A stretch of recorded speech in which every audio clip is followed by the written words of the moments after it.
أعوذ بالله من الشيطان الرجيم بسم الله الرحمن الرحيم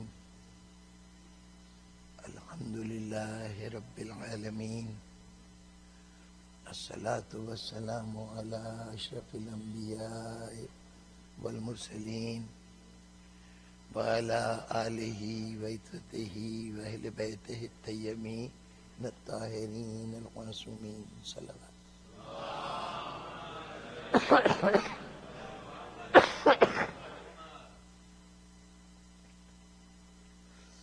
سامعین محترم، ان 5 روزہ مجالس کے لیے خصوصیت سے جس موضوع کا انتخاب کیا ہے وہ تاریخ کی کچھ بحثیں ہیں ام المومنین جناب خدیجۃ الکبریٰ کے متعلق۔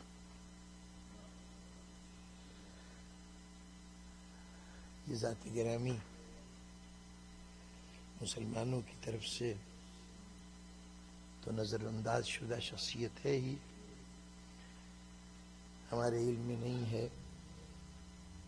کہ حضور کے ساتھ اتنا طویل عرصہ گزارنے والی خاتون، ان کے متعلق کوئی باقاعدہ کتاب لکھی گئی ہو ہمارے برادران اہل سنت کی طرف سے۔ جناب عائشہ کی شخصیت پر کتاب موجود ہے، کچھ اور ازواج کے متعلق بھی کتابیں نہ صحیح تو پمفلٹ نما چیزیں موجود ہیں۔ نہیں لکھا گیا تو جناب خدیجہ کے متعلق نہیں لکھا گیا، جبکہ صورت احوال یہ ہے کہ جب عقد ہوا ہے آپ کا جناب رسالت مآب صلی اللہ علیہ وسلم سے،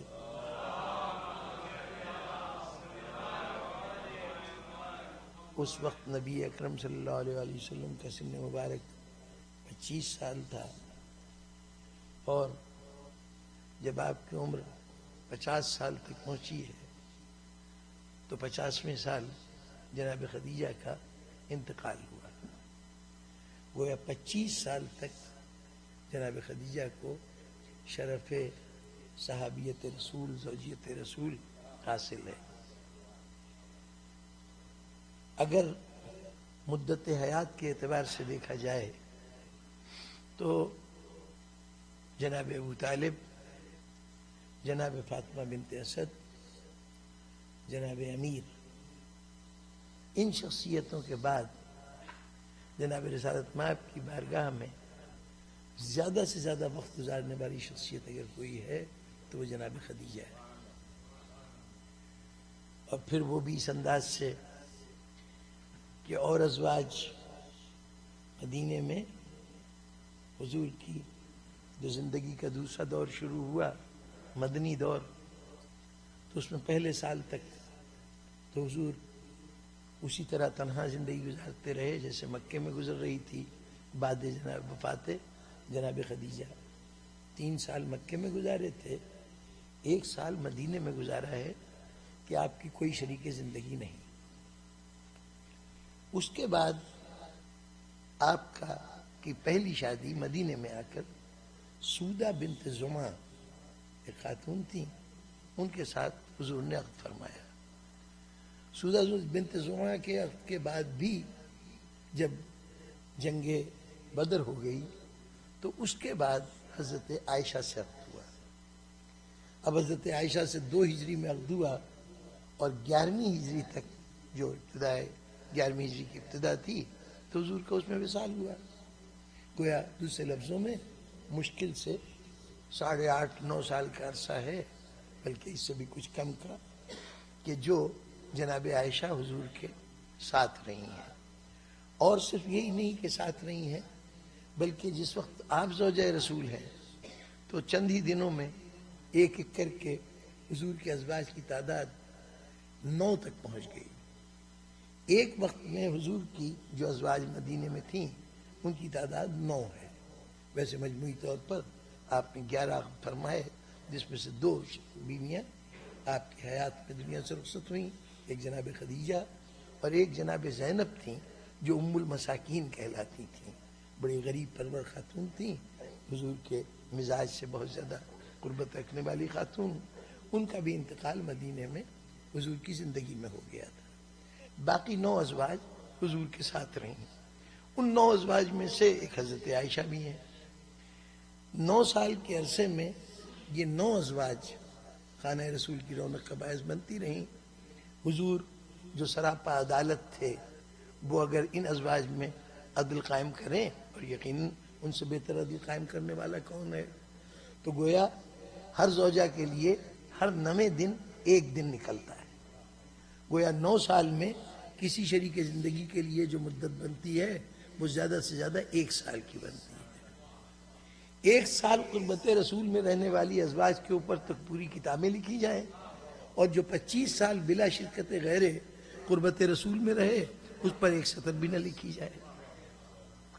اور اگر لکھا جائے تو چند ایسی باتیں کہ جو بڑی سرسری سی ہیں.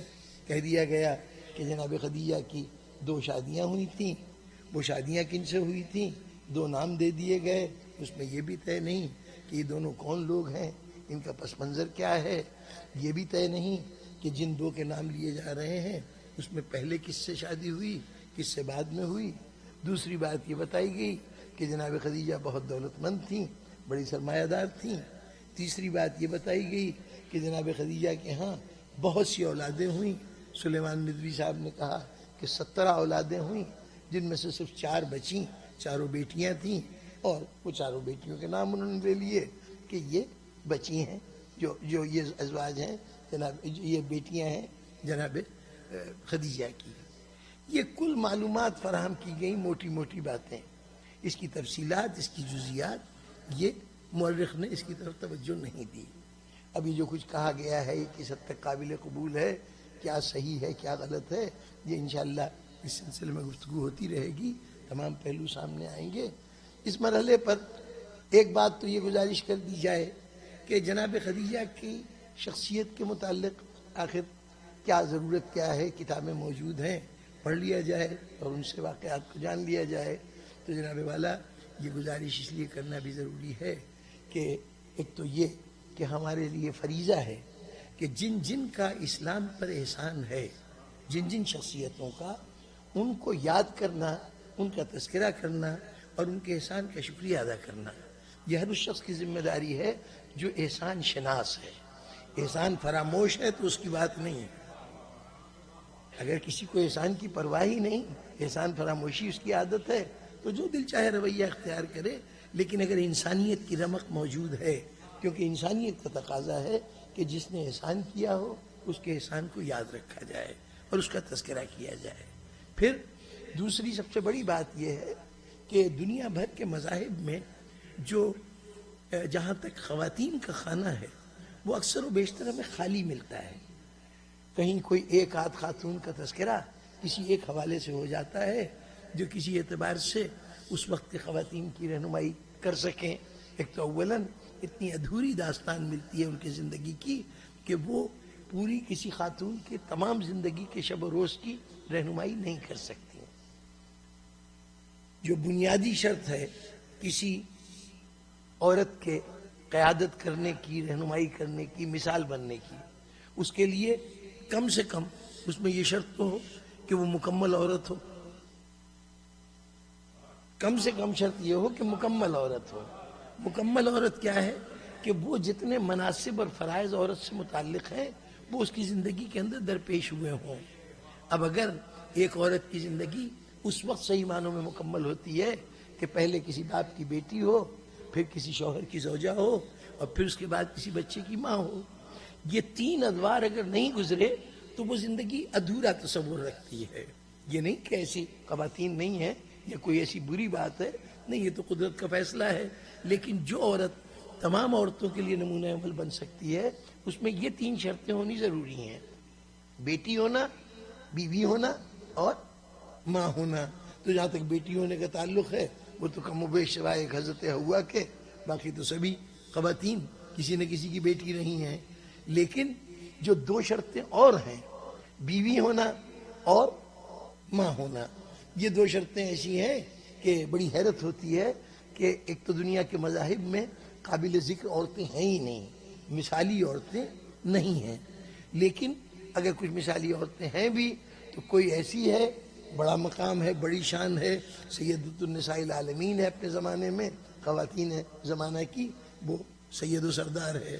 اس کے باوجود کیفیت یہ ہے کہ وہ ماں تو ہے لیکن اس کا وہ خانہ بالکل خالی ہے کہ وہ کسی کی شریک زندگی ہو۔ جناب مریم کی صورتحال ہے نا، شریک زندگی نہیں ہے کسی کی، زوجہ نہیں ہے، ماں ہے۔ اور کچھ اور ایسی شخصیتیں ملیں گی کہ جو زوجہ تو ہیں لیکن ماں نہیں بنی، کم از کم دنیا اسلام میں تو جن خواتین کا ذکر کیا جاتا ہے ان میں سے بیشتر کی صورتحال یہی ہے کہ ان کو اللہ نے یہ شرط تو عطا کیا کہ وہ ماں، وہ شریک زندگی بنے اور خود رسول اللہ کی شریک زندگی بنے، لیکن نعمت اولاد سے وہ محروم رہیں۔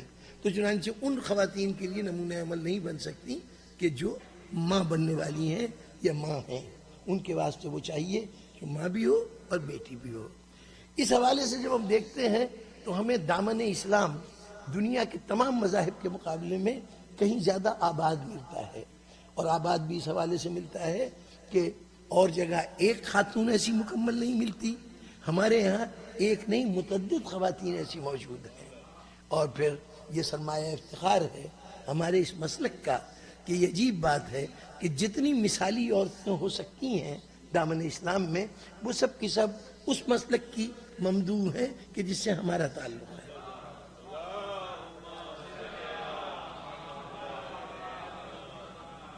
یعنی اب دنیا نے ڈسون کر دیا تو جب کوئی ذمہ داری نہیں لے رہا تو پھر ہمیں تو کہنے کا حق پہنچتا ہے نا کہ یہ خواتین ہمارا مسئلہ ہے۔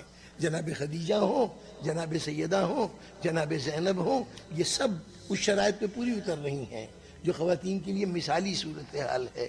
اور پھر ان کے سایہ عاطفت میں جن لوگوں نے آنکھیں کھولیں وہ بھی اسی مثال کی تشریحات تھیں، یعنی وہ جو جناب سیدہ کی بہویں ہیں انہوں نے بھی آ کے اس گھر میں جو چراغ روشن تھا اس کے نور سے اپنے آپ کو بھی منور کیا۔ یہ بھی آئینہ عکس کردار سیدہ بن گئیں، ان کے اندر بھی وہ جھلک نظر آنے لگی کہ جو جناب سیدہ کی خصوصیت تھی۔ ان خواتین نے بھی ہمارے سامنے نمونہ عمل کی حیثیت سے اپنے آپ کو پیش کیا۔ اور پھر کربلا کی خواتین، ان کے تو کیا کہنے کہ ایک سے ایک لاجواب خاتون ہے کہ جو دین کے لیے قربانی بھی دے رہی ہے۔ دین کے یہ پہلی مرتبہ یہ بتایا گیا ہے کہ دین کے مقابلے میں جو ذاتی رشتے ہوتے ہیں ان کی اہمیت کیا ہوتی ہے، کیا ذاتی رشتے اہمیت رکھتے ہیں یا دین کی ضرورت اہمیت رکھتی ہے۔ اگر عورتوں کا اس سلسلے میں کردار دیکھنا ہے تو کربلا سے بہتر اور کوئی مقام نہیں ہے کہ جہاں ماؤں نے اپنے بچوں کی محبت کو قربان کیا دین کی خاطر، بہنوں نے اپنے بھائیوں کی محبت کو قربان کیا دین کی خاطر، بیویوں نے شوہروں کی محبت کو قربان کیا دین کی خاطر۔ یہ صفت صرف کربلا کے اندر موجود ہے۔ تو ہم زمانے کے سامنے اس معاملے میں فخر کر سکتے ہیں کہ جب دنیا کے پاس ایک عورت سے زیادہ شاید ان کی تاریخ میں کوئی نہ ہو، اور جو ایک ملے بھی وہ بھی مکمل طور پر عورتوں کی نمائندگی نہ کر سکتی ہو، ہمارا دامن مثالی عورتوں کی ایک کثیر تعداد سے آباد ہے جو زندگی کے مختلف حیثیتوں میں ہماری ترجمانی کرتا ہے، غربت و افلاس میں کام آنے والی بھی، وہ جو صاحب اختیار ہیں ان میں بھی، وہ جو صاحب ثروت ہیں، دولت مند ہیں وہ بھی، اور وہ جن کو فاقوں کا سامنا تھا وہ بھی، اور ان سب کے اندر انہوں نے کس طرح دین کے تقاضے بھی پورے کیے، ممتا کے تقاضے بھی پورے کیے، شوہر کی خدمت بھی پوری طرح کی، اور اس کے ساتھ ساتھ بیٹی کی حیثیت سے ماں باپ کی خدمت کیسے کی۔ مختلف حیثیتوں میں عورتیں ملتی بھی ہیں اور ان کا کردار مثالی بھی ہے۔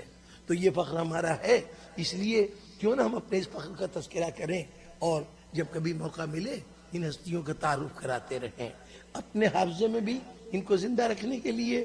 اور سب سے بڑی بات یہ ہے کہ جو ان شخصیتوں سے کسی وجہ سے حسد کا شکار ہے، جو زمانہ کسی وجہ سے ان شخصیتوں سے بجائے اچھا اثر لینے کے اس کے ذہن میں اس کی صفات اور فضائل کھٹکتے ہیں، تو وہ ان لوگوں کے پھیلائی ہوئی غلط فہمیوں کو دور کرنا اور ان شخصیتوں کے متعلق جو انہوں نے غلط تاثر پیدا کیا ہے اس کو ختم کرنا، یہ بھی ہماری ذمہ داری ہو جاتی ہے۔ انہوں نے دین کے لیے جو کچھ ہو سکتا تھا کیا، دین کو بچانے، دین کو ہم تک پہنچانے کے لیے کیا۔ ہمارا کام یہ ہے کہ ہم ان کے کردار پر اگر کوئی داغ لگتا ہے تو اس کو دور کرنے کی کوشش ہم کریں، یہ ہماری ذمہ داری بنتی ہے۔ بہرطور اس حوالے سے جناب خدیجہ صلوات اللہ علیہا کی ذات گرامی کو موضوع بحث بننا چاہیے، اور انشاءاللہ تعالی اس گفتگو کے دوران یہ سلسلہ جاری رہے گا۔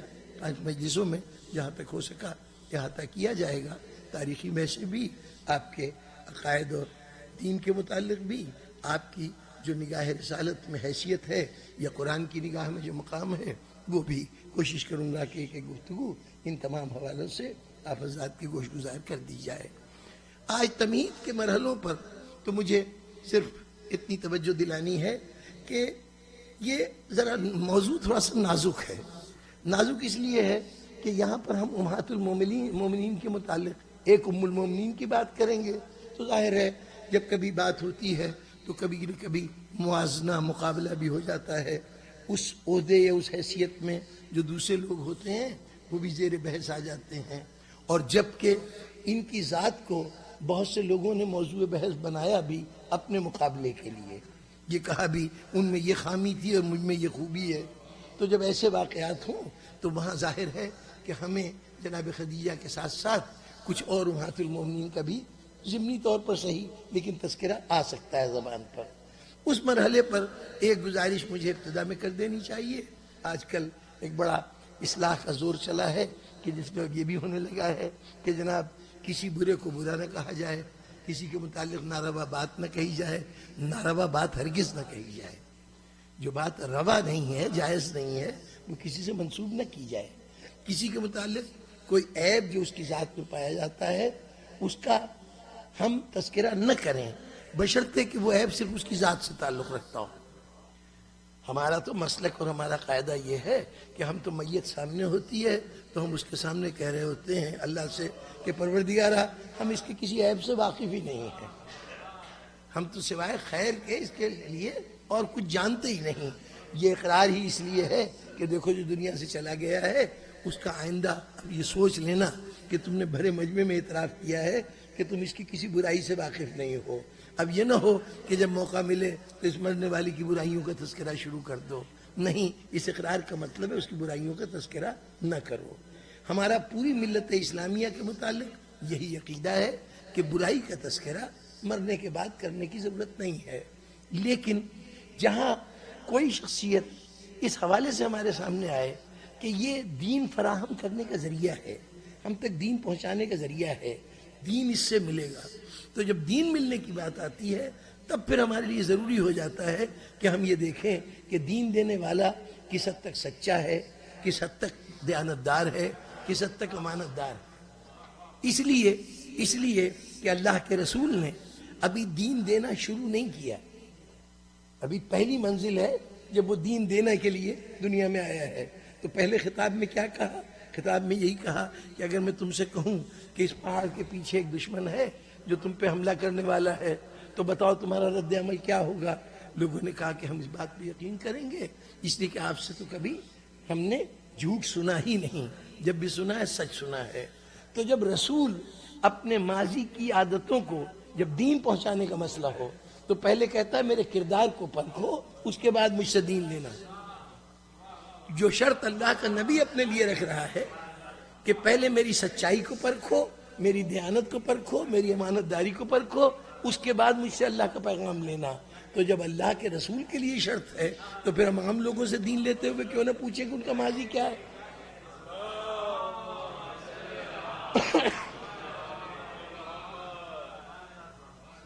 اپنی ذاتی زندگی میں کوئی کچھ کرتا رہے ہمارے لیے موضوع گفتگو نہیں ہے۔ جیسے ہم میں بہت سی خرابیاں ہیں ویسی ماضی کے لوگوں میں بھی خرابیاں تھیں۔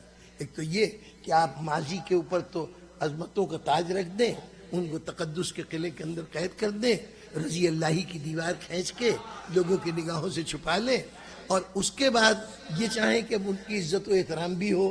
بھائی اگر یا تو آپ یہ عقیدہ رکھتے ہوتے کہ یہ شخصیتیں معصوم ہیں، ان سے خطا نہیں ہوتی، تو ہم رواداری کے پیش نظر یہ سوچ لیتے کہ بھئی جب آپ معصوم سمجھتے ہیں تو ہم کچھ نہ کہیں، لیکن جب آپ مانتے ہیں کہ یہ معصوم نہیں ہیں تو اس بات کی گنجائش تو رہی نا کہ ان سے غلطی ہو سکتی ہے. تو اگر کوئی غلطی ہمارے سامنے آتی ہے تو کم از کم ہمیں غلطی بیان تو کرنے دو، ہو سکے تو اس کا جواب دے دینا، ہمیں بتا دینا کہ غلطی نہیں ہے. اور دوسری بات یہ ہے کہ اگر تم ہمارا سارا جھگڑا جو ہے نا، جو ہمارے دوسرے مسلک سے اگر کبھی کوئی بات ہو کہ جی آخر آپ لوگوں کا موقف کیا ہے، آپ کیوں مختلف ہیں دوسرے لوگوں سے، کس بارے میں مختلف ہیں، تو وہ اختلاف یہ نہیں ہے کہ خلافت کا مسئلہ ہے، امامت کا مسئلہ ہے، یہ سب ثانوی بحثیں ہیں. اصل جھگڑا یہ ہے کہ رسول اللہ نے جو دین دیا ہے 1400 سال کے اس گیپ میں، وہ دین ہم کس سورس سے لیں. جس نے یہ سورس کے طور پہ اہل بیت کو قبول کیا وہ ہماری جماعت ہے، جس نے اس سورس کے طور پہ صحابہ کو قبول کیا وہ ہمارے بھائیوں کی جماعت ہے. یہ بنیادی اختلاف جو ہے وہ سورس کا ہے کہ کہاں سے دین دیا جائے، کہ کس کا دین قابل قبول ہے. اب ہم نے تو جن سے دین لیا ہے ان کے متعلق ہمارا ایمان یہ ہے کہ ان کے اندر کوئی خامی نہیں ہے، عیب نہیں ہے. اب وہ جو ہمارا ایمان ہے اس کی گراؤنڈز کیا ہیں، اس کے لیے دلائل کیا ہیں، یہ ایک الگ بحث ہے. لیکن ہم نے یہ پہلے طے کر لیا کہ دین دے گا تو وہ دے گا جو ہر عیب سے پاک ہوگا. یہ ان پرنسپل ہم نے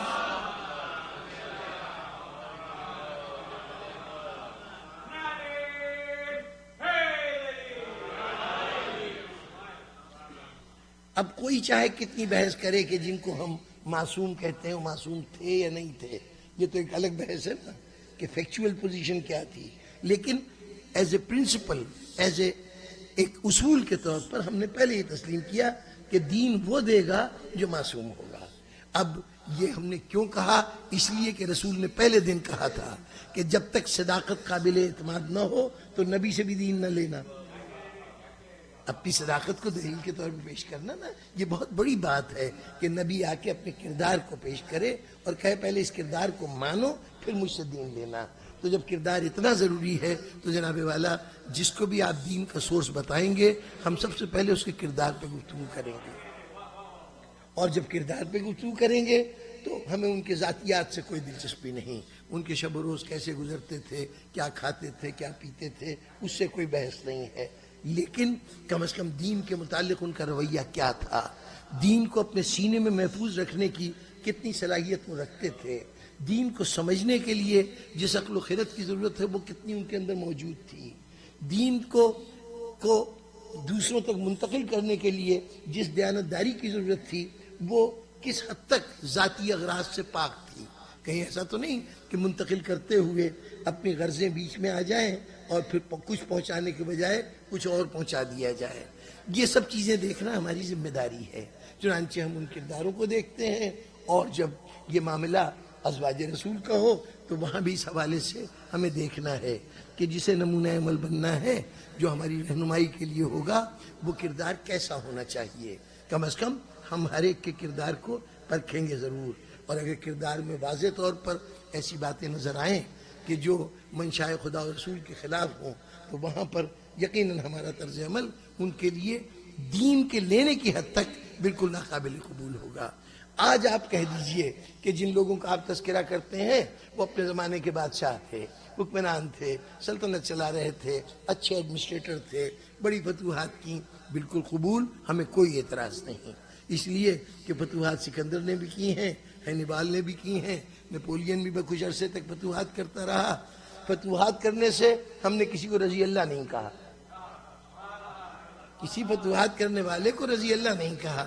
کسی سلطنت کا انتظام بہت اچھے طریقے سے چلا لینے پر کسی کو ہم نے احترام کا مرکز قرار نہیں دیا. ہم نے یہ نہیں کہا کہ اب اس کا مطلب ہے کہ دین کے معاملے میں بھی یہی ہمارا رہنما ہے. دنیا بھر، اور پھر اسی طرح سے بہت سے حکمران تھے جو ظالم بھی تھے، جابر بھی تھے، ناانصافی بھی کرتے رہے. وہ عیسائیوں میں بھی گزرے ہیں، یہودیوں میں بھی گزرے ہیں، دنیا کے اور مذاہب میں بھی ایسے لوگ گزرے ہیں کہ جو اپنے دور کے بدترین حکمران تھے، ظلم و ستم کا لوگوں کو نشانہ بناتے رہے. لیکن ہم نے ان کے ظلم و ستم پر ان کے مذہب کو کبھی مجرم نہیں ٹھہرایا. اگر ایک عیسائی حکمران اپنے طور پر ظالم تھا تو اس کی بنیاد پر عیسائیت کے اوپر اعتراض نہیں ہوگا. ایک یہودی حکمران اگر ظلم کرتا رہا ہے تو اس کی بنیاد پر عیسائیت مورد الزام نہیں بنے گی. لیکن یہ بدقسمتی ہے اسلام کی کہ اسلام میں جو کچھ حکمران کرتا ہے سارا بوجھ اسلام پہ پڑ جاتا ہے. اگر وہ تلوار چلا کے لوگوں کو کہتا ہے کہ ہمارے عقیدے کے اوپر آ جاؤ تو کہا جاتا ہے اسلام جو ہے وہ پھیلا ہی تلوار سے. اگر وہ ظلم و جور کرتا ہے تو یہ کہا جاتا ہے کہ اسلام تو پیغامی ظلم و جور کا دیتا ہے, کچھ تو خون کا دیتا ہے, خوریزی سکھاتا ہے. یہی سب نتیجے نکالے جاتے ہیں نا. یہ کیوں؟ آخر دنیا بھر کے حکمرانوں کے ساتھ ہماری پالیسی اور کیوں ہے اور مسلمانوں کے ساتھ اور کیوں ہے؟ بنیادی وجہ یہ ہے جناب والا کہ دنیا کے دوسرے حکمران اپنے آپ کو مذہب کا ٹھیکیدار نہیں کہتے. انہوں نے ایک مذہب قبول کیا ہے, ٹھیک ہے, اس مذہب پہ عمل کر رہے ہیں, لیکن حکومت کا کوئی تعلق ان کے مذہب سے نہیں ہے. تو جب حکومت کا تعلق مذہب سے نہیں ہے تو پھر مذہب کے کسی معاملے میں نہ تو وہ ذمہ دار ہیں اور نہ ان کا کوئی عمل ان کے مذہب کی ترجمانی کرتا ہے. ہمارا جو حکمران تھا اس کو ہم نے ساتھ ساتھ دین کا حکمران بھی مان لیا, اس کو حاکم شرع بھی مان لیا, اس کو نائب رسول بھی مان لیا, اس کو امیر المومنین بھی مان لیا. تو اب تو جو کچھ وہ کرے گا وہ اسلام کا عمل ہوگا, اس کا عمل تو اسلام کا عمل ہوگا. اور یہی ہوا مسلمانوں کے ساتھ کہ یہاں پر اب جو کچھ حکمران کر رہا ہے ان کی فیاضی کا یہ حال ہے کہ انہوں نے بادشاہ کے کیے ہوئے ہر کام کو دیکھیں. سیدھی سی بات ہے, اسلامی کیا چیز ہے؟ یہ سوال اٹھے نا کہ کون سی چیز اسلامی ہے, کون سی چیز غیر اسلامی. تو کم سے کم جو بات ہر شخص کہہ سکتا ہے کہ اسلامی وہ چیز ہے جو قرآن و حدیث سے ثابت ہو, اس کو اسلامی کہیں گے. جو خدا نے کہی ہو یا خدا کے رسول نے کہی ہو اسی کو ہم اسلامی کہہ سکتے ہیں. جب اسلامی کا مطلب ہے خدا و رسول کا کہا اور کیا ہوا, تو اب کسی فرد واحد کا کچھ کیا ہوا اور کہا ہوا اسلامی نہیں ہو سکتا. ٹھیک, وہ مسلمان کا طرز عمل تو ہو سکتا ہے, اسلامی نہیں ہو سکتا. اسلامی ہونے کے لیے اس کے پاس یا تو خدا کی اتھارٹی چاہیے یا رسول کی اتھارٹی چاہیے, تبھی وہ اسلامی بنے گا. اب یہ مسلمانوں کی فیاضی دیکھیے کہ انہوں نے بعد رسول جو کچھ بھی مسلمانوں نے کیا سب کے ساتھ اسلامی کا لیبل لگا دیا. صاحب یہ اسلامی تاریخ ہے, تاریخ اسلام. تاریخ اسلام کیا ہے؟ فلاں بادشاہ تخت پہ بیٹھا, فلاں بادشاہ تخت پہ بیٹھا, فلاں بیٹھا, اور اس میں یزید بھی شامل ہے, اس میں معاویہ بھی شامل ہے, اور اس میں ہر فرد شامل ہے. یہ سب تاریخ اسلام ہے. اگر یہ تاریخ اسلام ہے تو پھر اسلام جواب دے ان سب کے اعمال کا. جو کچھ یہ کرتے رہے اس کا جواب دے اسلام بن جاتا ہے. جناب والا یہ مسلمانوں کی تاریخ تو ہے, اسلام کی تاریخ نہیں.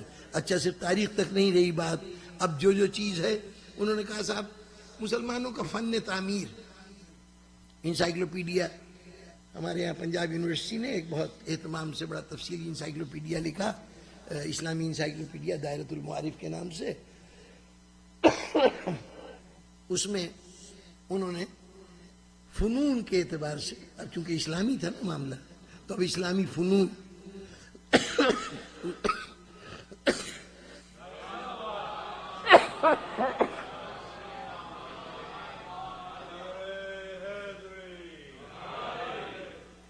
اسلامی فنون کا ایک پورا چیپٹر رکھا, کوئی 250-300 صفحوں پر مشتمل, فل اسکیپ پیجز, بڑی کتاب, باریک باریک لکھائی. اس میں 250-300 صفحوں پر مشتمل ایک چیپٹر ہے اسلامی فنون. اب اسلامی فنون میں اسلامی موسیقی, اسلامی ساز کون کون سے ہیں, یعنی اب اس کا مطلب نہیں کہ قرآن و حدیث سے وہ ساز ثابت ہوتے ہیں, بادشاہوں نے بنائے تھے, ان کے پسندیدہ ساز تھے. موسیقی تھی جس کی بادشاہوں نے سرپرستی کی تھی, وہ تو شکر کیجئے کہ اسلامی رقص نہیں ہے, اسلامی شراب نہیں ہے, وہ بھی ہو سکتا تھا, بادشاہوں کی تو پسندیدہ چیزیں یہ بھی تھیں. تو یہ جو سلسلہ ہے کہ ہر چیز کو اسلامی کہہ دیجئے.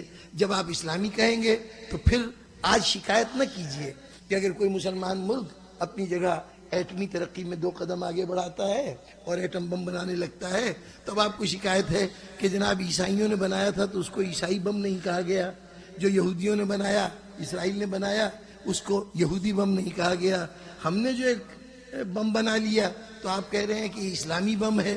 جناب والا ہم کیا کریں, آپ نے تو دنیا کے سامنے اپنا تعارف ہی اسلام کے نمائندے کے طور پہ کرایا ہے. اگر آپ پہلے دن سے یہ بات مان لیتے کہ اسلام کی ترجمانی انہی کو حق حاصل ہے کہ جو عصمت کا تاج سر کے اوپر رکھتے ہیں.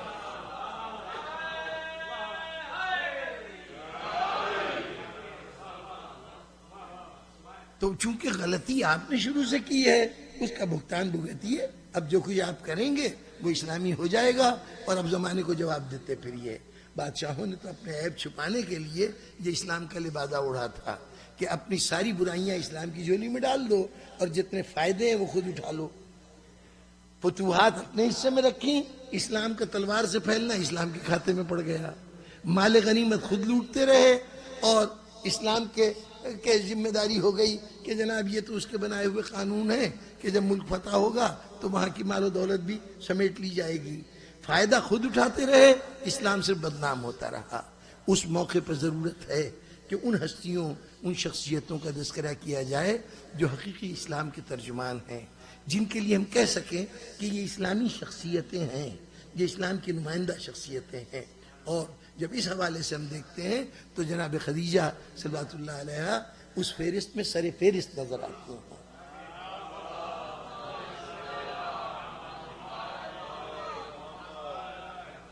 قرآن مجید نے ایک جگہ کہا تھا کہ جو لوگ اللہ کے رسول کے مددگار ہیں وہی لوگ سچے ہیں. جو لوگ اللہ کے رسول کی مدد کرتے ہیں، اللہ اور اس کے رسول کے مددگار ہیں، وہی لوگ سچے ہیں. اب جو مددگار ہیں وہ سچے ہیں، قرآن نے یہ کہا. یعنی اگر سچائی ڈھونڈنی ہے تو ان میں ڈھونڈو جو ناصران رسول ہیں، ناصران خدا ہیں.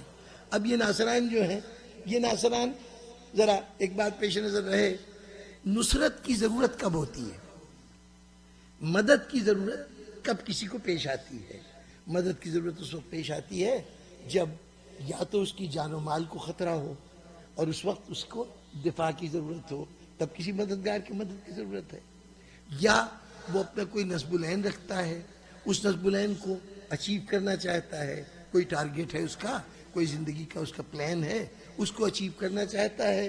اس کے اچیومنٹ کے رستے میں جو زحمتیں ہیں ان زحمتوں سے نمٹنے کے لیے اس کو پھر مددگار کی ضرورت ہوتی ہے.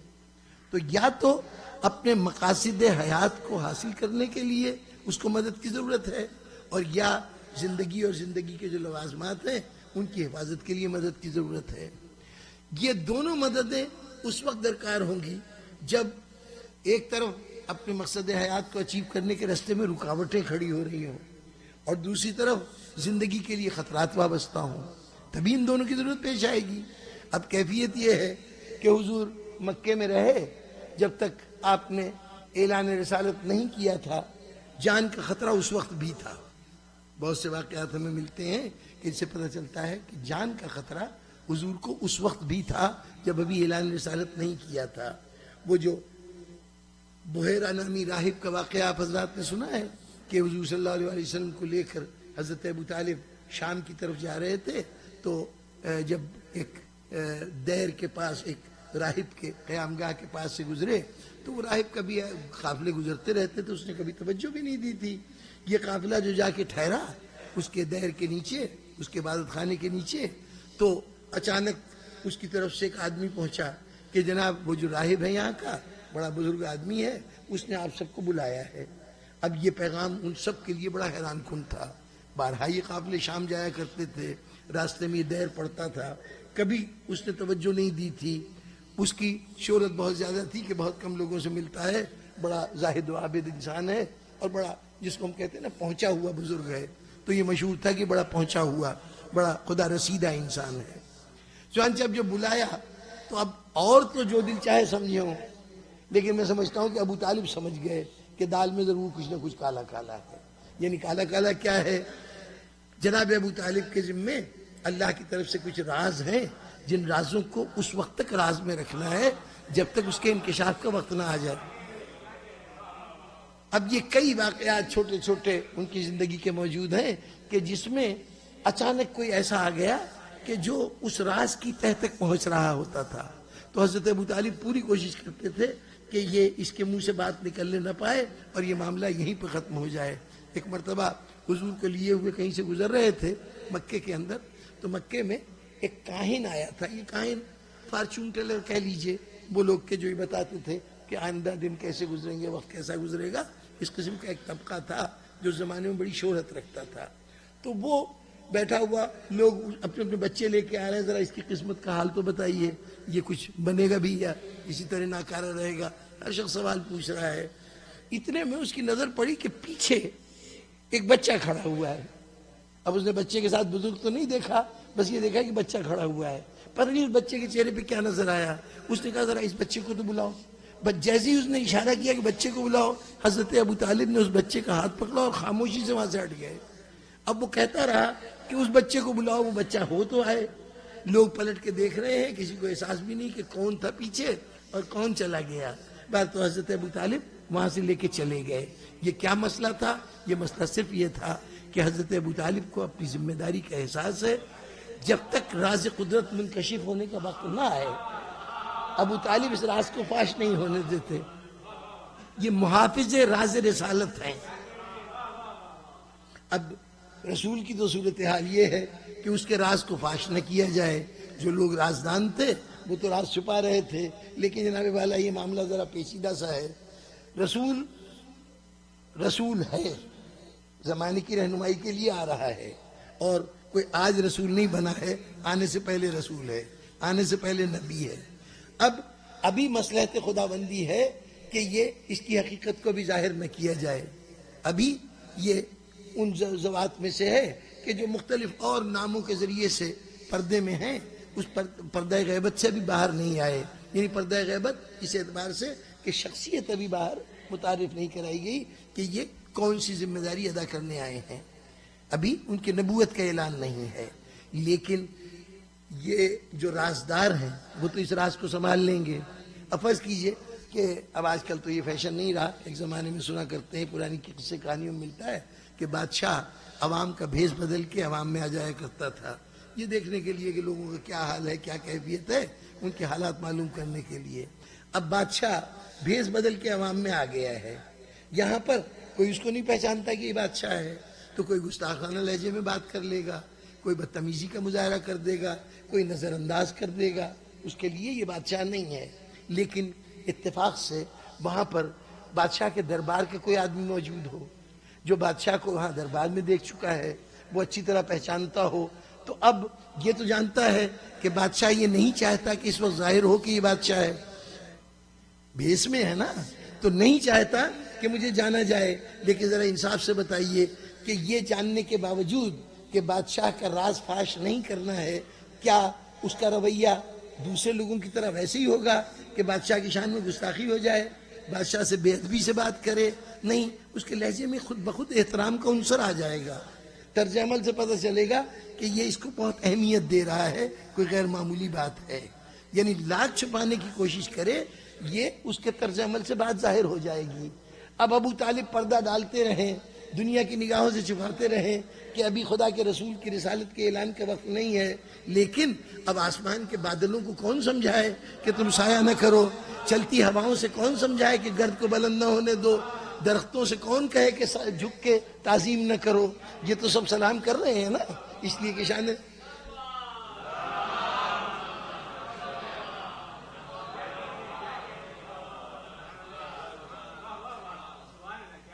تو اب یہی صورتحال ہے۔ ابو طالب لے کے پہنچے ہیں، وہ بحیرہ کے دیر کے نیچے انہوں نے قیام کیا ہے، قافلے وہاں رک جایا کرتے تھے، وہاں رک گئے ہیں۔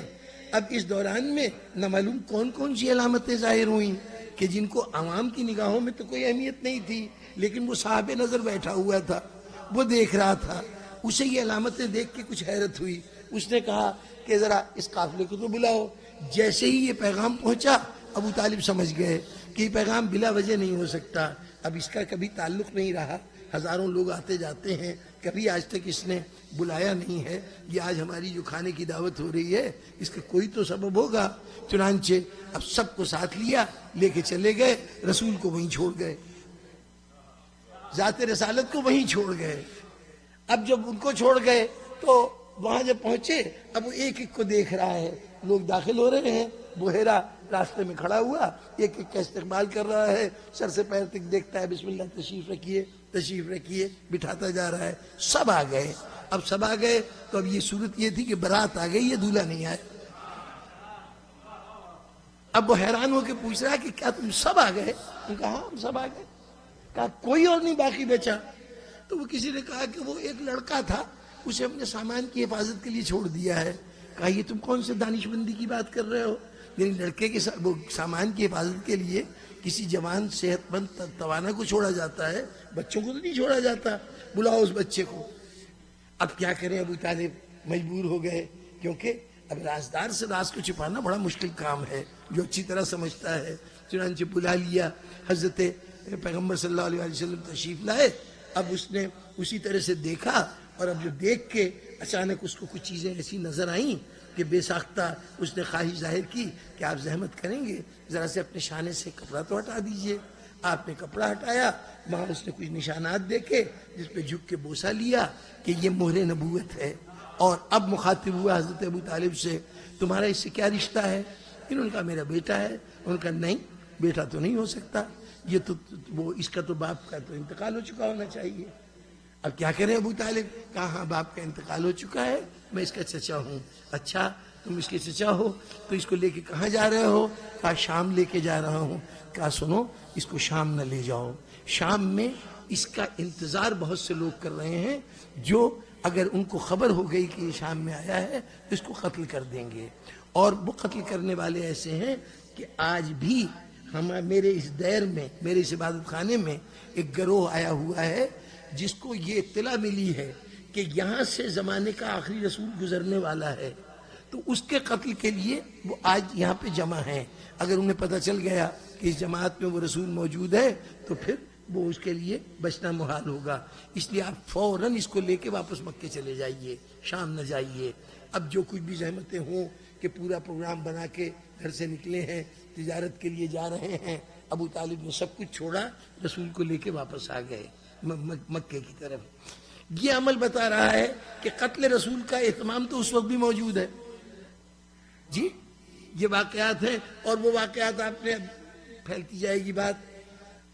شاب ابو طالب میں جب قید رہے ہیں, شاب ابو طالب تو بچوں کو شاید نہ معلوم ہو, شاب ابو طالب یعنی ایک وقت آیا تھا کفار مکہ نے مسلمانوں کا بائیکاٹ کیا اور یہ کہا کہ مسلمانوں سے کوئی لین دین نہیں ہوگا, کوئی تعلقات قائم نہیں رکھے جائیں گے, ان کا ہمارے ساتھ کوئی تعلق نہیں ہے. مسلمان بھی کون, یعنی بنی ہاشم مرکز بنے اس کا, اس انتقام کا. چنانچہ ان بنی ہاشم سے انہوں نے تعلق توڑ لیا. اب جب مکے میں کوئی دکان سودا دینے کو تیار نہیں, کوئی شخص بات کرنے کو تیار نہیں, تو حضرت ابو طالب نے سارے افراد خاندان کو لیا اور لے کر نزدیکی ایک پہاڑی جگہ میں, ان کی ایک گھاٹی تھی, ایک چھوٹی سی ویلی تھی جو ان کی ذاتی ملکیت تھی, اس کو شاب ابو طالب کہتے ہیں. اس شاب ابو طالب میں اس خاندان کو لے کے چلے گئے. ماں سوائے اس آدمی کے کہ جو ابو لہب کہلاتا ہے, اس کے علاوہ خاندان کے جتنے افراد تھے وہ سب ان کے ساتھ آئے اور وہاں ان پہاڑیوں کے درمیان رہنے لگے. تقریباً 3.5 سال ان کا یہاں پہ عرصہ گزرا ہے. کفار مکہ نے ایک باقاعدہ ایگریمنٹ کیا تحریری طور پر, اور وہ ایگریمنٹ خانہ کعبہ کے اندر لٹکا دیا گیا, جس میں یہ طے کیا گیا, تمام قبیلے والوں نے دستخط کیے کہ ہم رسول کے ساتھ کوئی لین دین نہیں کریں گے. اچھا, یہاں پر حضور اور دوسرے مومن جو تھے بنی ہاشم سے تعلق رکھنے والے, وہ سب شاب ابو طالب میں رہتے تھے. اب یہاں پر صورتحال یہ ہے کہ یہ رہنا ہی بذات خود اس بات کا تقاضا کر رہا ہے کہ ان کی ضروریات زندگی پوری کرنے کے لیے کوئی تو مدد پہنچائے, کوئی تو سہولت پہنچائے. تو اب یہ ایک اور موقع ہے جب مددگار کی ضرورت ہے رسول کو. جی, اور پھر یہاں صورت احوال یہ ہو کہ جو لوگ شاب ابو طالب میں ٹھہرے ہوئے ہیں ان کے ساتھ ایک اور مسئلہ بھی ہے. اب ہمیں تو نہیں معلوم کہ مسئلہ کی نوعیت کیا ہے, لیکن تاریخ نے بتایا کہ حضرت ابو طالب کا اہتمام یہ ہے کہ رات کے وقت آتے ہیں, حضور کو ان کے بستر سے اٹھاتے ہیں, اپنے کسی بیٹے کی جگہ جا کے سلا دیتے ہیں, اور بیٹوں میں سے کسی بیٹے کو, کبھی عقیل کو, کبھی جعفر طیار کو, کبھی جناب امیر کو اس بستر پہ لٹا دیتے ہیں جس پہ رسول اللہ لیٹے ہوئے تھے. یہ اہتمام کیوں ہے؟ سب نے کہا یہ اہتمام اس لیے ہے کہ حضور کو اندیشہ تھا کہ حضور پر کوئی قاتلانہ حملہ نہ ہو, اور اگر قاتلانہ حملہ ہو تو بیٹا مارا جائے, جناب رسالت میں آپ کو کوئی نقصان نہ پہنچے. جی, اب سوال یہ تھا کہ اس وقت وہ کون سا خطرہ ہے جس سے بچانے کے لیے یہ اہتمام کر رہے ہیں حضرت ابو طالب؟ وہ خطرہ کیا ہے؟ کیا قریش مکہ کی طرف سے قتل رسول کا امکان تھا؟ جناب والا قتل رسول اتنی آسان بات نہیں تھی. اس وقت کا جو قبائلی نظام تھا اس قبائلی نظام میں قتل کی کوئی صورت نہیں تھی. جب حضور نے جو مدینے کے لوگ تھے وہ مکے آئے حج کرنے کے لیے، اور پہلے سال 12 آدمی آئے تھے. جناب خدیجہ اور جناب ابو طالب کے انتقال کے بعد کی بات ہے کہ پہلے سال انتقال کے بعد جو پہلا سال تھا اس میں مدینے سے 12 افراد آئے، حضور سے ملاقات کی اور ان 12 کے 12 نے اسلام قبول کیا. حضور نے ان کے ذمے یہ فریضہ سونپا کہ اب تم مدینے جاؤ اور وہاں کے لوگوں کو اسلام کی تبلیغ کرو. وہ لوگ دوبارہ جب واپس گئے تو انہوں نے اسلام کو اپنے قوم قبیلوں میں متعارف کیا. اوس اور خزرج کے 2 قبیلے تھے، تقریباً وہ سارے ایمان لے آئے. اب نیکسٹ ایئر جب آئے تو 300 افراد ایک ساتھ آئے مکے کے اندر، اور ایک گھاٹی تھی پہاڑیوں کے درمیان، ایک جگہ تھی نشیب میں، وہاں پر حضور نے ان سے خفیہ ملاقات کی. خفیہ اس لیے کہ قریش مکہ سے مختلف خطرات تھے کہ وہ بیچ میں مداخلت کریں گے. وہاں پر ان سے بات چیت ہوئی اور انہوں نے اصرار کیا کہ آپ مدینے تشریف لے آئیے، یہاں زندگی دشوار ہے، یہاں آپ کے قتل، یہاں آپ کے ساتھیوں کو اذیتوں کا سامنا کرنا پڑ رہا ہے، تو آپ اپنے ساتھیوں کو بھیج دیجئے اور آپ بھی آ جائیے. رسول اللہ کے چچا حضرت عباس موجود تھے، عباس ابن عبد المطلب وہ موجود تھے. انہوں نے آ کے ان سے کہا کہ دیکھو بھائی، اگر تم یہ پیشکش کر رہے ہو تو یہ خیال رہے کہ اگر تم ان کی حفاظت اس طرح کر سکتے ہو جیسے اپنے اہل و عیال کی حفاظت کرتے ہو تب تو یہ وہاں جائیں گے، ورنہ ہمیں کوئی ضرورت نہیں ہے کہ ہم ان کو تمہارے یہاں بھیجیں، ہم ان کی حفاظت کے لیے کافی ہیں یہاں پر. مطمئن ہے وہ کہ رسول اللہ کو کوئی نقصان نہیں پہنچ سکے گا. اس وقت کے قبائلی نظام کا تقاضا یہ ہے کہ اگر قبیلے کا کوئی فرد اس سے کسی دوسرے کے قبیلے کے آدمی کو کسی قسم کا کوئی مطالبہ ہو، اس نے کسی کا قتل کیا ہو، خون بہایا ہو، نقصان پہنچایا ہو، تو براہ راست وہ معاملے کو ہینڈل نہیں کر سکتا. اگر براہ راست ہینڈل کرے گا تو اس صورت میں جس قبیلے کا فرد ہوگا اس قبیلے کی پورے کی ذمہ داری ہو جاتی ہے کہ وہ ہینڈل کرنے والے سے نمٹے اور اس کے قبیلے سے باقاعدہ جنگ کرے اور اس کا انتقام لے. چنانچہ جب کبھی ایسا کوئی واقعہ ہوتا تھا کہ ایک قبیلے کا آدمی دوسرے قبیلے کے آدمی کو کوئی نقصان پہنچا دے تو پھر قبیلے کی بنیاد پر معاملہ پیش کیا جاتا تھا کہ ہمارے قبیلے کو نقصان پہنچا ہے. اب دوسرے قبیلے کے بزرگ بیٹھتے تھے اور وہ یہ فیصلہ کرتے تھے کہ اس کا یہ کمپنسیشن دیا جائے گا یا یہ پنشمنٹ دی جائے گی، جس پہ دونوں فریق اتفاق کرتے تھے. ایسی صورت میں یہ آسان بات نہیں تھی کہ کسی آدمی سے ناراض ہوئے تو جب چاہ جان لے لی، جبکہ وہ شخصیت بھی ایک مضبوط قبیلے سے تعلق رکھتی ہو. اب بنی ہاشم چھوٹا قبیلہ نہیں ہے، عرب کے یعنی کم از کم مکے کے جو سربراہ لوگ ہیں ان میں شمار ہوتا ہے. تو قریش کی جرت نہیں ہے کہ حضور کے اوپر ہاتھ رکھ دیں. حضرت ابو طالب سے مطالبہ ہوتا تھا کہ آپ بھتیجے سے دستبردار ہو جائیے پھر ہم اس سے نمٹ لیں گے، لیکن جب تک ابو طالب موجود ہے کسی کی جرت نہیں ہے کہ حضور کو ہاتھ لگا سکے، اس لیے کہ بنی ہاشم کی مخالفت کا سامنا کرنا پڑے گا. اس صورتحال میں اب حضور پر ہاتھ ڈالنا آسان کام نہیں ہے قریش مکہ کا. بچپن میں ہوتا یہ تھا کہ بچے پیچھے لگا دیے جاتے تھے کہ یہ اگر جا کے حضور کا مذاق اڑائیں گے، پیچھے تالیاں بجائیں گے تو اب ان کے اوپر تو کوئی الزام نہیں آئے گا کہ جناب یہ قبیلے کے لوگ ہیں دوسرے قبیلے کے اور یہ حضور کے توہین کا باعث بن رہے ہیں. بچوں کا معاملہ ہوگا. اس کے لیے اللہ نے ایک بندوبست کر دیا، رسول کو ایک بچہ دے دیا تھا کہ اس بچے نے کہا کہ یا رسول اللہ اب جو جائیے گا تو مجھے بھی لے کے جائیے گا. اور پھر ہوا یہ کہ جب واپس آئے تو کسی کی یعنی حضور اس دن جب واپس آئے ہیں تو جو بچے گئے گھروں کو واپس تو کسی کے ہاتھ کی ہڈی ٹوٹی تھی، کسی کے پیر کی ہڈی ٹوٹی تھی. اور چنانچہ بنی عبد الدار ایک شاخ تھی اولاد قصی میں سے ایک شاخ تھی بنی عبد الدار کی. ان کے ذمے علمداری کا کام تھا جو خانہ کعبہ سے متعلق. قریش کے جب کبھی میدان جنگ میں جاتے تھے تو وہ لوگ علم اٹھایا کرتے تھے. اس میں ایک سردار تھا جس کا نام طلحہ ابن طلحہ تھا، تو وہ علم لے کے جنگ احد میں آیا لڑنے کے لیے. تو وہاں حضرت علی سامنے آ گئے. اس نے پوچھا کون ہو تم؟ جناب امیر نے اپنا نام بتایا. اچھا تم وہ ہو قسیم. قسیم ہڈیاں توڑنے والا. اب جب یہ لفظ کہا تو اس کا اس وقت وضاحت نہیں ہوئی تھی. امام جعفر صادق علیہ السلام نے اس واقعے پر روشنی ڈالی. کہ وہ بچپن میں جو واقعہ ہوا تھا اس دن سے علی کا یہ نام ہو گیا، یہ ہڈیاں توڑنے والا ہے. تو چنانچہ اس کا ذکر، اس نے کہا اچھا تم وہ ہو جو ہمارے بچپن میں جس نے ہماری ہڈیاں توڑی تھیں. اس کے بعد علی بن ابی طالب نے اس مارکے میں 7 علمداروں کو قتل کیا ہے کفار مکہ میں سے جنگ احد کے اندر. جناب امیر علیہ السلام کے کارناموں میں یہ کارنامہ شامل ہے. بہرطور تو ابھی تک صورتحال یہ ہے کہ کوئی رسول اللہ صلی اللہ علیہ وسلم پر اٹیک کرنے کی جسارت نہیں کر سکتا. اگر کوئی اٹیک کرنے کی اجازت نہیں کر سکتا، جرات نہیں کر سکتا، تو حضرت ابو طالب کس سے بچا رہے تھے؟ وہ جو اہتمام کر رہے تھے، نہیں، بات ابھی واضح نہیں ہوئی. جب مدینے والوں سے ایگریمنٹ ہو گیا کہ مسلمان وہاں چلے جائیں گے اور وہاں پناہ ہو جائے گی، تو اب حضور نے اجازت دینی شروع کی کہ جو لوگ انڈر پریشر ہیں، جن کو تنگ کیا جا رہا ہے، وہ ایک ایک کر کے مدینے جانا شروع کریں. چنانچہ بہت سے لوگ مدینے ہجرت کرنے لگے. جب سب لوگ مدینے ہجرت کرنے لگے تو کفار مکہ کو فکر ہوئی اور انہوں نے دارالندوا، ان کی کانفرنس کی جگہ جو تھی اس کو دارالندوا کہتے ہیں، وہاں پر بیٹھے اور وہاں بیٹھ کر ان کی پوری فہرست موجود ہے تاریخ میں کون کون لوگ بیٹھے.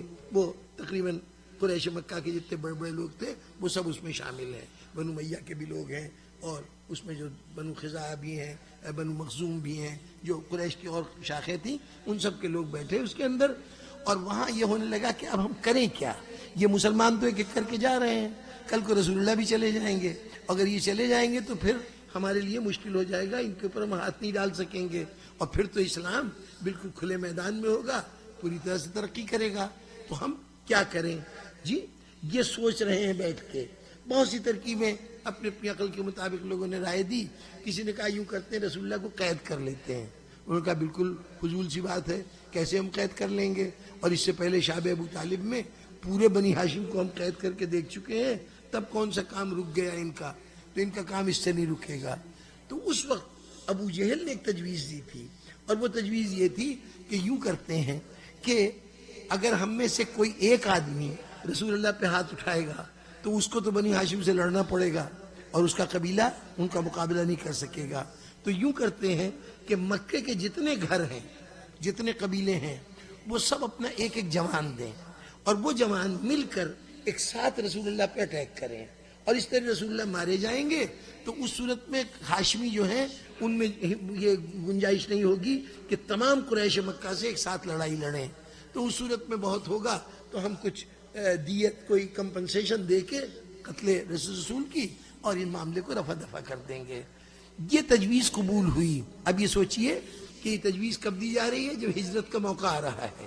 اور خیال رہے کہ رسول جو مکے سے نکلے ہیں تو اس لیے نہیں کہ آپ کے قتل کا اہتمام ہو رہا تھا، بلکہ قتل کا اہتمام اس لیے ہو رہا تھا کہ آپ مکے سے نکل رہے تھے.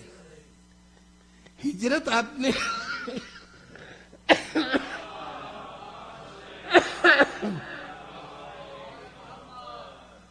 نے ہجرت قتل کے خوف سے نہیں کی ہے. قتل کا خوف پیدا تب ہوا جب آپ نے ہجرت کا ارادہ کیا ہے.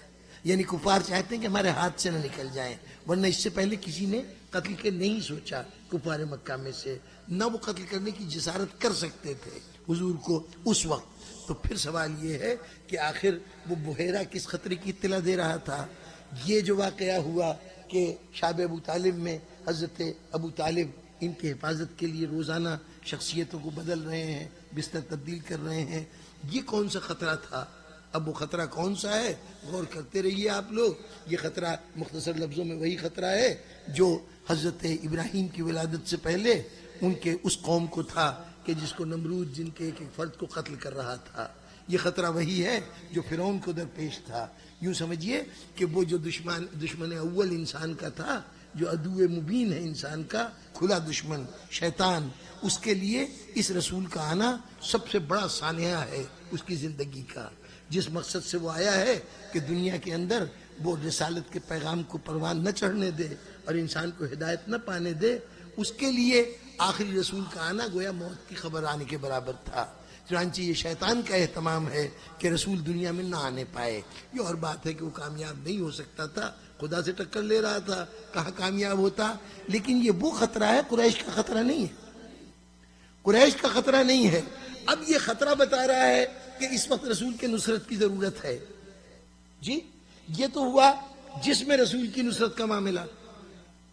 آپ کے جان و مال کی حفاظت کا معاملہ، اس کے لیے ناصر کی ضرورت ہے. اور دوسری طرف صورتحال یہ ہے کہ جہاں تک پیغام رسالت کا تعلق ہے، جس وقت تک رسول بولے نہیں تھے مکے میں، جب تک خاموش تھے، تو ان سے اچھا آدمی کوئی نہیں. یہ امین بھی ہیں، یہ صادق بھی ہیں، سب کچھ بھی ہیں. ادھر زبان کھلی رسول کی اور ادھر سارا زمانہ مخالف ہو گیا. یعنی بولتا رسول قبول نہیں تھا، خاموش رسول قبول تھا. اس وقت کے قریش کو خاموش رسول قبول تھا. اب جب وہ بولنے لگا تو اب اس کی تبلیغ کے راستے میں جگہ جگہ رکاوٹیں پیدا ہو رہی ہیں. تمام تر کوشش ہے کہ پیغام رسالت نہ پہنچنے پائے. مقامی لوگ سننے کو تیار نہیں. باہر کا کوئی آدمی آتا ہے تو اسے کوشش کی جاتی ہے کہ رسول کا سامنا نہ ہونے پائے. ایسے ایسے واقعات بھی ہوتے رہے کہ اگر کسی نے اصرار کیا کہ ہم خانہ کعبہ کی زیارت تو کر لیں، اتنی دور سے آئے ہیں، تو قریش نے کہا دیکھو وہاں جا تو رہے ہو، اب مجبوری ہے، خانہ کعبہ کی زیارت تمہارے لیے ضروری ہے، اتنی دور سے آئے ہو تو کانوں میں روئی ٹھوس کے جاؤ، کیونکہ وہاں وہ جادوگر کھڑا ہوتا ہے اور وہ تمہیں جب پیغام دے گا تو تم اپنا دین ایمان چھوڑ دو گے. اور یہ ہوا بھی کہ کانوں میں روئی ٹھوس کے گئے. لیکن راستے میں عقل نے کیا کہا کہ میاں یہ کیا بے عقلی کی بات کر رہے ہو؟ جب واپس جاؤ گے اپنے وطن میں تو وہاں جا کے کیا بتاؤ گے کہ تم نے کیا دیکھا اور کیا سنا؟ ارے سن لینے میں کیا حرج ہے، کیا کہہ رہا ہے، بس وہ سن لینا قیامت ہو گئے. ایسے لوگ ایمان لے آئے. تو اس نوعیت کے واقعات ہو رہے ہیں. اب میں تفصیلات میں نہیں جاتا. تبلیغ رسالت کے راستے کی رکاوٹیں ہیں تو مکے کے اندر ہیں. اب اس کے بعد جب مدینے پہنچے تو ماشاءاللہ چاروں طرف جانثاروں کا مجمع ہے، جان چھڑکنے والے اصحاب موجود ہیں. مجال نہیں ہے کہ حضور کی زندگی کے اوپر کسی طرف سے کوئی خطرہ آ جائے. اتنے بہت سے محافظ موجود ہیں جو آپ کی حفاظت کر رہے ہیں. اور جہاں تک تبلیغ کا تعلق ہے تو وہاں تو کسی عام آدمی سے بات کرنا مشکل تھی. اب مدینے میں پہنچے ہیں تو دنیا بھر کے بادشاہوں کو خط لکھ رہے ہیں. 250 کے قریب ایسے بادشاہ اور حکمران اور قبیلوں کے سردار تھے کہ جن کو رسول اللہ نے خط لکھ کر اپنے دین کی طرف دعوت دی ہے. یہ بھی بہت بڑا کام تھا. تو اب تبلیغ عام ہو گئی. اب تبلیغ میں بھی کوئی پابندی نہیں ہے اور جان کو بھی کوئی خطرہ نہیں ہے. تو اب جان کا خطرہ تھا مکے میں تھا، تبلیغ میں رکاوٹیں تھیں تو مکے میں تھیں. مدینے آئے، جان بھی محفوظ ہے اور تبلیغ بھی محفوظ ہے. اب اگر ضرورت نصرت ہے تو مکے میں ہوگی یا مدینے میں ہوگی؟ رسول کے ناصر کی مددگار کی ضرورت ہوگی تو کہاں ہوگی؟ جہاں مسائل ہوں گے وہاں ہوگی نا. مدینے میں بہت سے لوگ ہوں گے جو کہیں گے یا رسول اللہ ہم آپ کی نصرت کرنے کے لیے حاضر ہیں. لیکن ان کا یہ دعویٰ ابھی محتاج ہے کہ کسی جگہ سچ مچ ضرورت پڑے اور وہاں دیکھا جائے کہ یہ اپنے قول میں کس حد تک سچے ہیں. لیکن مکے میں جو دعویٰ کرے گا اسے عملاً ثابت بھی کرنا پڑے گا. تو اب اگر وہ ناصران رسول ڈھونڈنے ہیں کہ جو اللہ کہتا ہے کہ اللہ کے رسول کے ناصر سچے ہوتے ہیں، ان سچوں کو ڈھونڈنا ہے تو مدینے میں جا کے نہ تلاش کرو، مکے کی زندگی میں تلاش کرو.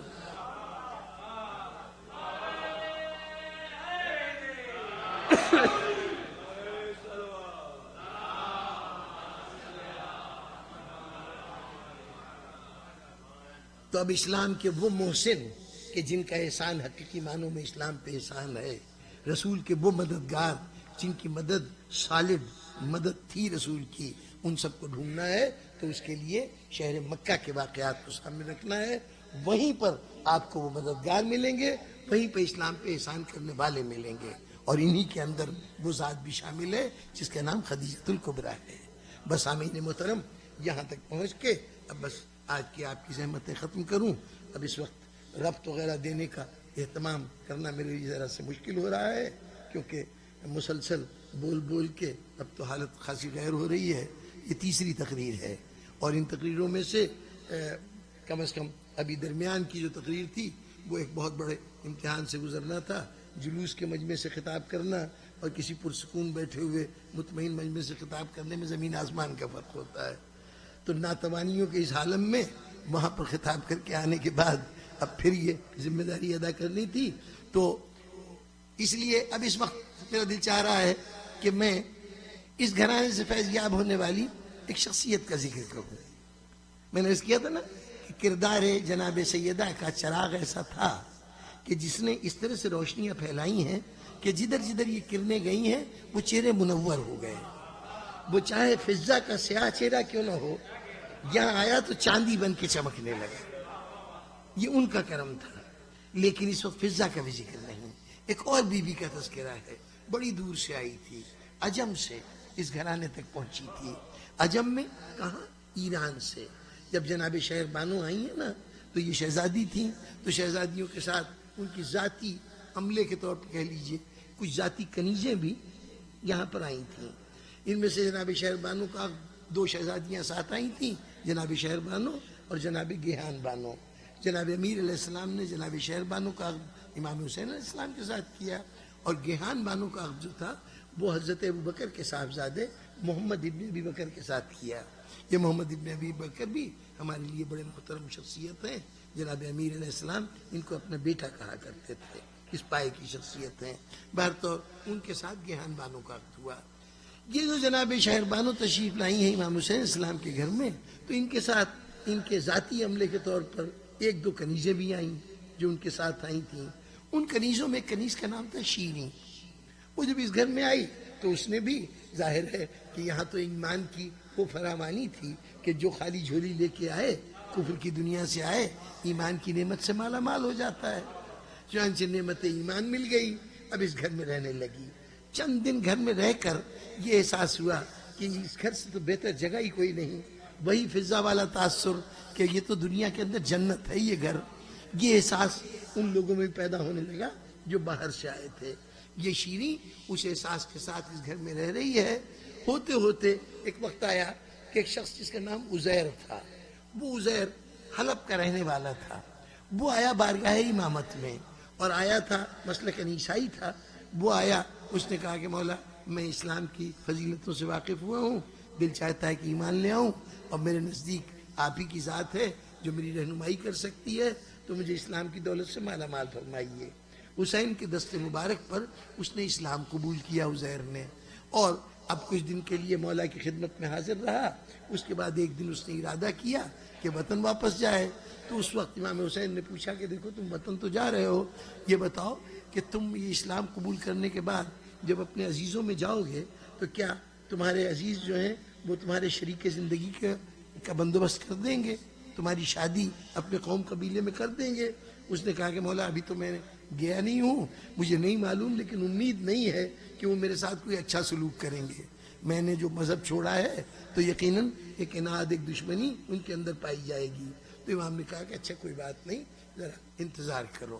آپ گھر میں تشریف لے گئے اور شیریں سے جا کے کہا کہ شیریں تیرے لیے ایک شخصیت ایسی موجود ہے کہ اگر تو پسند کرے تو تیرا عقد اس کے ساتھ کر دیا جائے. شیریں نے رضامندی کا اظہار کیا، امام نے عقد کر دیا. اب عزیر کی بیوی بن گئی شیریں. جب عزیر کی بیوی بن گئی تو کچھ عرصے کے بعد عزیر نے کہا مولا اب اجازت دیجئے ہم اپنے وطن واپس چلے جائیں. امام نے کہا بسم اللہ جاؤ. اب جو وطن واپس جانے کی بات آئی تو شیریں کے پیروں تلے سے زمین نکل گئی. اس گھر سے وابستگی نے کچھ اتنا لگاؤ پیدا کر دیا تھا کہ اب یہ گھر چھوڑنا بڑا مشکل تھا.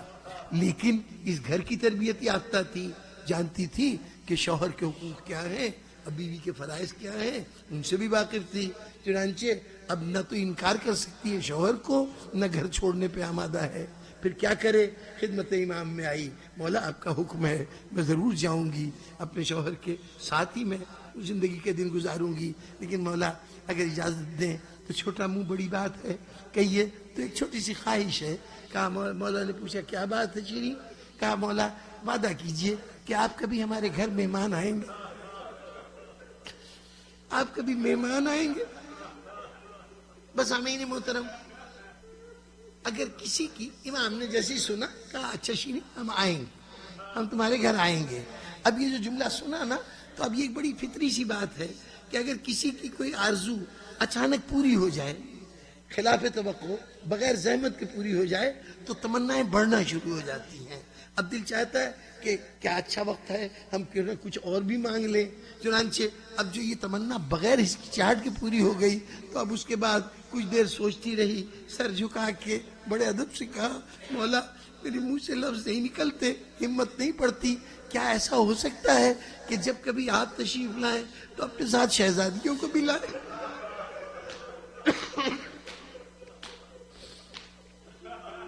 ساتھ شہزادیوں کو بھی لائے.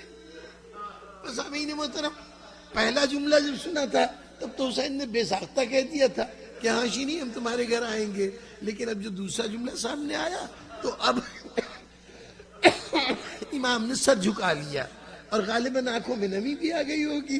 کہا ہوگا کہ شیریں اچھا ہم آئیں گے اور شہزادیاں بھی ہمارے ساتھ ہوں گی. وقت گزرتا چلا گیا، شیریں اس امید پر کہ کبھی تو مولا آئیں گے، کبھی تو شہزادیاں آئیں گی، جا کے اپنے گھر میں رہنے لگی. حلب میں ایک پہاڑی کے اوپر ایک مکان تھا جس کا نام بیت معمور تھا. یہ بیت معمور عزیر کا مکان تھا. یہاں پر وہ رہا کرتا تھا پہاڑی کے اوپر. پہاڑی کے نیچے سے قافلے گزرا کرتے تھے. شیریں کا معمول یہ تھا، جانتی تھی میرا امام سچا ہے، وعدہ کیا ہے تو ضرور آئے گا، وعدہ کیا تو ضرور آئے گا، لیکن یہ معلوم نہیں تھا کب آئے گا. تو روز صبح اٹھ کے پہلا کام یہ ہوتا تھا کہ گھر کو صاف ستھرا کرتی تھی، آراستہ کرتی تھی. ہو سکتا ہے میرا مولا آ جائے، ہو سکتا ہے میرا مولا آ جائے. وقت گزرتا گیا، کم از کم 15-20 سال گزر گئے، اور اس کے بعد ایک دن شیریں بھی سو رہی ہے، عزیر بھی سو رہا ہے. سوتے سوتے خواب میں کیا دیکھا کہ امام حسین سامنے کھڑے ہیں. شیریں ہم اتنی دیر سے تیرے دروازے پہ کھڑے ہیں، اتنے طویل عرصے سے ہم تیرے دروازے پہ کھڑے ہیں اور تو استقبال کے لیے نہیں آ رہی. شیریں ایک مرتبہ گھبرا کے اٹھی، عزیر کا شانہ پکڑ کے ہلایا. عزیر، میرے مولا کا خواب جھوٹا خواب نہیں ہو سکتا. میرے مولا کی یہ بات میں نے سنی ہے، کہیں ایسا تو نہیں کہ نیچے کوئی قافلہ آیا ہو اور وہ مولا کا قافلہ ہو. عزیر نے کہا اچھا میں دیکھتا ہوں. عزیر روانہ ہوا. اب عزیر آگے آگے چلا، شیریں سے برداشت نہیں ہو سکا، اس نے شوہر کو تنہا نہیں جانے دیا، وہ بھی پیچھے پیچھے چلی. نیچے اترے، دیکھا بہت سے خیمے لگے ہیں، دل خوش ہو گیا، لگتا ہے مولا کا قافلہ آیا ہے، مولا کی جماعت آئی ہے. نیچے آ کے اب جو ان خیموں کے پاس سے گزرنے لگے، جگہ جگہ روشنی ہو رہی ہے، ایسے ایسے شغل میں لوگ مشغول ہیں کہ اب وہ حیران ہو گئے دونوں، عزیر اور شیریں، کہ میرے مولا کا لشکر تو یہ نہیں ہو سکتا. یہ جو باتیں، جو ان کے اعمال ہیں، وہ میرے مولا کے لشکر کے اعمال تو نہیں ہو سکتے.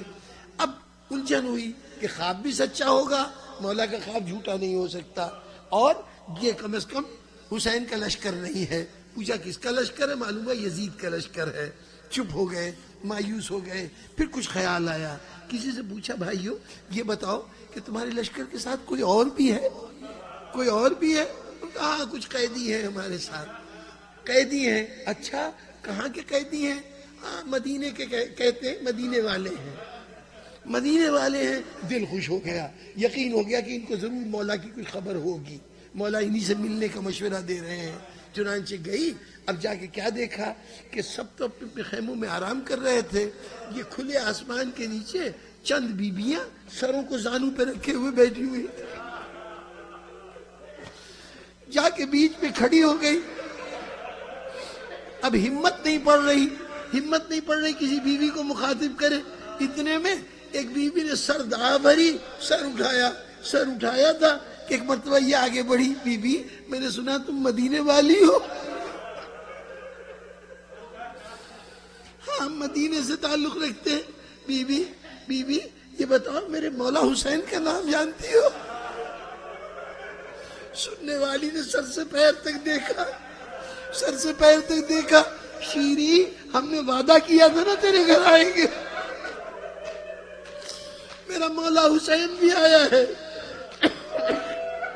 اور ہم نبی زادیاں بھی آئی ہیں. بس شیریں نے یہ دیکھا، سمجھ میں نہیں آ رہا تھا کہ یہ قیدی، یہ زینب و ام کلثوم ہے، یہ شہزادیاں ہیں. گھبرا کے کچھ اور سمجھ میں نہیں آیا. یہ نہیں پوچھا کہ میرا حسین کہاں ہے، یہ نہیں پوچھا کہ میرا علی اکبر کہاں ہے. پوچھا تو اتنا پوچھا، بی بی میرا شہزادہ عباس کہاں ہے؟ اس لیے کہ عباس ہوتا تو تم کبھی اس طرح قیدی بن کے نہ بٹھائے جاتے.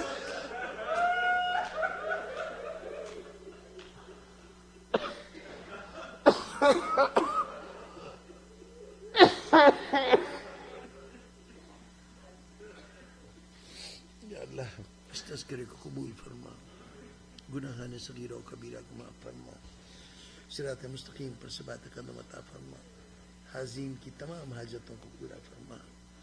یا اللہ اپنی آخری حجت کا جلد ظہور فرما، ہمیں ان کی جانثاروں میں شامل ہونے کی سعادت عطا فرما۔ اللہم تقبل منا انک انت السمیع العلیم۔ ماتم حسین۔